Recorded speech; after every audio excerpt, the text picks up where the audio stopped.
প্রকৃতির ক্যানভাসে যেন কেউ ঢেলে দিয়েছে কাঁচা হলুদের আভা। সারি সারি সূর্যমুখী ফুলের হাসিতে মুখরিত চারপাশ।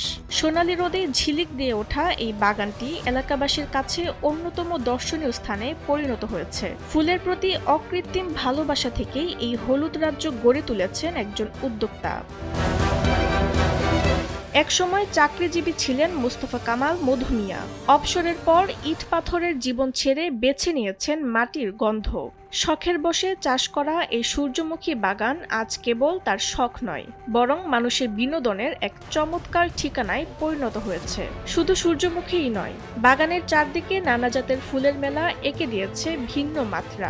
অল্প বয়স থেকেই ফুলের প্রতি একটা আকর্ষণ ছিল আমার। বাগান করতাম প্রায় যখন 4, 5, 6, 7 লেখাপড়া করি।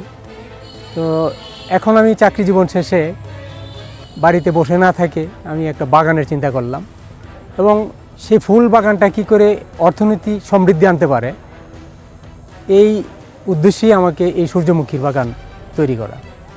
নরসিংদীর মনোহরদী উপজেলার বড় মির্জাপুর গ্রামে গেলেই দেখা মিলবে এই দৃষ্টিনন্দন বাগানের। প্রতিদিন পড়ন্ত বিকেলে দূর দূরান্ত থেকে মানুষ ভিড় জমায় এখানে। পরিবার পরিজন নিয়ে আসা দর্শনার্থীরা ব্যস্ত থাকেন স্মৃতি ধরে রাখতে। কেউ তুলছেন ছবি, কেউ বা নিচ্ছেন প্রকৃতির স্বাদ। আমি এখানে আসছি অনলাইনের মাধ্যমে দেখে। এখানে আসার পর মনে হলো যে মুহূর্তগুলো অনেক ভালো হবে, যে চারদিকে ফুল আছে, বিভিন্ন রকমের ফুল আছে। জায়গাটা আসলে দেখার মতো, ভালো লাগার মুহূর্ত। দর্শনার্থীরা বলছেন, এমন সুশৃঙ্খল এবং নান্দনিক বাগান এলাকায় গর্বের বিষয়।